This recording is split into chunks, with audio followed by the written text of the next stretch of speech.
Hello guys, welcome to my channel Dishari with Brooklyn.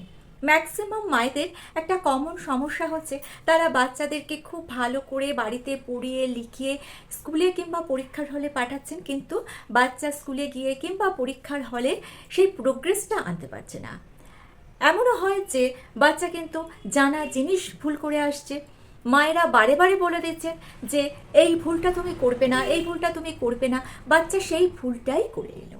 এই সমস্যাটা কেন হয় এবং এর সমাধান কি, সেটা নিয়েই আজকের ভিডিওতে আলোচনা করছি। দেখুন, প্রথমত আপনি বাড়িতে বাচ্চাকে যখন পড়তে বসাচ্ছেন তখন আপনি তার পাশে বসে থাকছেন। সে কি পড়বে, সে কি লিখবে, সে কি ড্রয়িং করবে, কিংবা সে লিখতে গিয়ে বা পড়তে গিয়ে কিছু ভুল করলে সঙ্গে সঙ্গে তাকে আপনি আইডেন্টিফাই করে দিচ্ছেন যে এটা তোমার ভুল। তো সে যখন স্কুলে যাচ্ছে বা পরীক্ষার হলে পরীক্ষা দিতে যাচ্ছে তখন এই সব কাজগুলো কিন্তু তাকে নিজেকেই করতে হচ্ছে, তার কোনো হেল্পিং হ্যান্ড থাকছে না, যার ফলে ভুল হয়ে যাচ্ছে।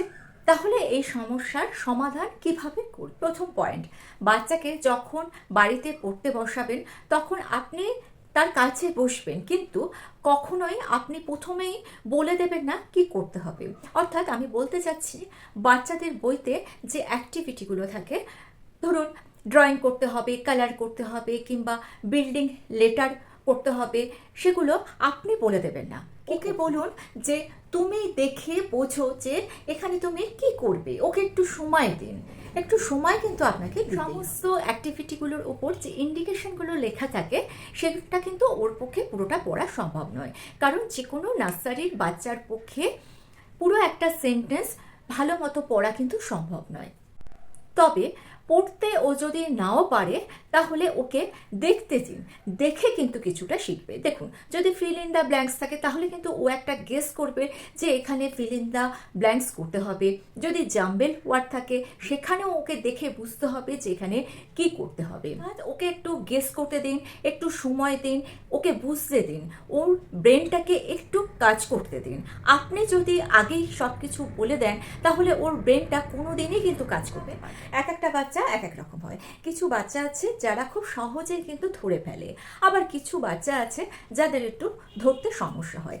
যদি ও একান্তই বুঝতে না পারে তাহলে ওর সামনে বসে ওকে আঙুল দিয়ে দিয়ে আপনি বইয়ের উপরে যে ইন্ডিকেশনগুলো আছে সেগুলো স্লোলি এবং ক্লিয়ারলি ওকে পড়ে দিন, ধরে ধরে পড়ে দিন, যাতে ও বুঝতে। অর্থাৎ আমি বলতে চাইছি, বাচ্চাকে পড়তে বসিয়ে প্রথমেই ওকে স্পুন ফিডিংটা আপনি করিয়ে দেবেন না, ওকে বুঝতে দিন কি করতে হবে, সেটা ওকেই ডিসিশন নিতে দিন।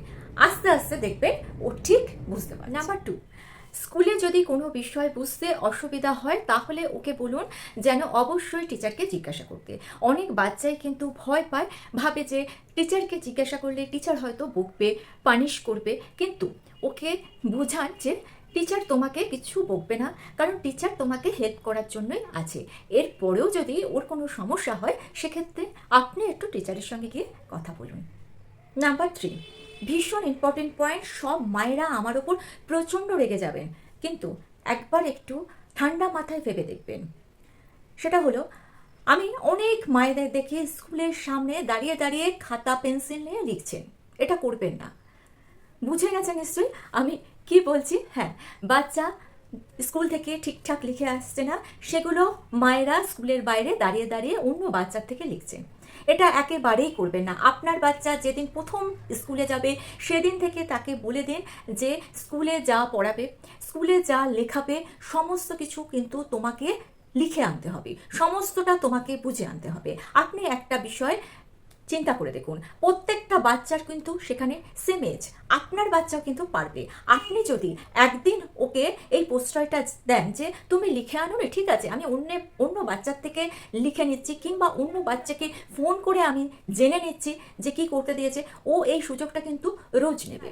আপনি ওকে স্ট্রিক্টলি এটা বুঝিয়ে দিন যে তুমি যদি স্কুল থেকে লিখে না আসো তাহলে আমি স্কুলের বাইরে এসে কারোর খাতা থেকে সেটা কপি করতে পারবো না, কিংবা কারোকে ফোন করেও আমি জিজ্ঞাসা করতে পারবো না যে আজকে স্কুলে কি হয়েছে, কি লিখিয়েছে, কি ক্লাস ওয়ার্ক ছিল, কি হোমওয়ার্ক ছিল, এগুলো কিন্তু একদম অন্যের থেকে জানবেন না। এক্সাম হলে অনেক বাচ্চারই একটা বড় সমস্যা হচ্ছে যে তারা টাইম মেনটেন করতে পারে না, যার ফলে জানা জিনিসগুলো ভুল করে চলে আসে।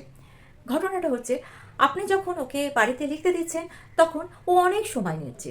একটা জিনিস লিখতে গিয়ে একটু হয়তো লিখলো, 2 লাইন লিখলো, তারপরে একটু এদিক ওদিক তাকালো, একটু পেন্সিল নিয়ে খেলা করলো, একটু কিছু ভাবলো, এটা করছে। আর এই জিনিসটাই পরীক্ষার হলে গিয়েও করছে। তাহলে যেটা করবেন সেটা হচ্ছে, বাড়িতে ওকে যখন লিখতে দেবেন তখন আপনি একটা টাইম মেনশন করে দিন যে এই টাইমের ভেতর কিন্তু তোমাকে লিখতে হবে। অনেক বাচ্চা আছে একটু দুষ্টু, তারা ভাবলো ঠিক আছে টাইম মেনশন করে দিয়েছে তো কী হয়েছে, আমি লিখবো না, ওই টাইমের মধ্যে আমি লিখবো না। একটু আপনাকে কঠোর হতে হবে। যদি সেই টাইমের মধ্যে ও না লেখে তাহলে আপনি সেই কাজটা ওকে দিয়ে আবার করাবেন এবং তখন আপনি ঠিক সামনে বসে থাকবেন। আবার উল্টো দিক থেকে এটাও বলুন যে যদি তুমি এই 1 ঘন্টায় এই অঙ্কগুলো করে ফেলো তাহলে কিন্তু তুমি খেলার সময় বেশি পাবে। ওকে এটা বুঝতে দিন যে তাড়াতাড়ি যদি পড়াটা হয়ে যায়, টাইমলি যদি ও সব কিছু করে নেয় এবং তাড়াতাড়ি পড়াটা কমপ্লিট করতে পারে তাহলে ও খেলার জন্য সময় পাবে। আর আপনাকেও এরকমভাবেই টাইমটাকে অ্যাডজাস্ট করতে হবে যে ওকে কিন্তু একটু খেলার সময় দিতে হবে। সারাদিন পড়া কিন্তু কারোরই ভালো লাগে না, ওরও ভালো লাগে না, তাই পড়ার পর একটু খেলার সময় কিন্তু ওকে অবশ্যই দিতে হবে। নাম্বার 5, যে ভুলগুলো সাধারণত বাচ্চারা করে, আপনি বারে বারে বলে দিলেন যে এই ভুলটা করবে না, এই স্পেলিংটা এইরকমভাবে লিখবে, সেই ভুলটাই করে এলো। আবার হয়তো জানে, খুব ভালো মতো জানা সত্ত্বেও সেই ভুলটাই করলো, একে বলা হয় সিলি মিস্টেক। আর এই সিলি মিস্টেকের কারণ কিন্তু হচ্ছে ল্যাক অফ প্র্যাকটিস। তাহলে কি করতে হবে, আপনি ওকে বেশি করে লেখাবেন। আপনি ভাবছেন ও তো ছোট, লিখতে গেলে ওর কষ্ট হবে, ওর হাতে ব্যথা হবে, এসব ভাববেন না। অনেক লেখাতে হবে, যা পড়াবেন তার বেশি লেখাবেন। আপনি হয়তো সারাক্ষণ মুখে মুখে অনেক কিছু পড়িয়ে দিচ্ছেন, অনেক কিছু পড়ানোর ফলে আপনি ভাবলেন যে ওকে তো সবই পড়িয়ে দেওয়া হয়েছে, ও সব ঠিকঠাক বলতে পারছে, তাহলে ও লিখতে পারবে না কেন, তাহলে বাচ্চাটাকে আর কষ্ট দেবো না, অযথা লেখালেখি করতে হবে না। এটা কিন্তু সম্পূর্ণ ভুল করবেন।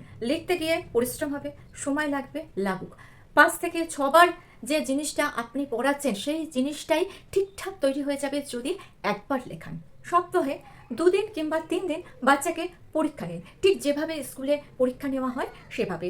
ক্লাস টেস্ট হয় বাচ্চাদের, সেই ক্লাস টেস্টের কোশ্চেনগুলো কিংবা বইয়ের শেষে যে এক্সারসাইজগুলো থাকে সেখান থেকে কোশ্চেন বার করে একটা মডেল কোশ্চেন বানান, সেই কোশ্চেনগুলো ওকে দিন এবং একটা টাইম আপনি বেঁধে দিন।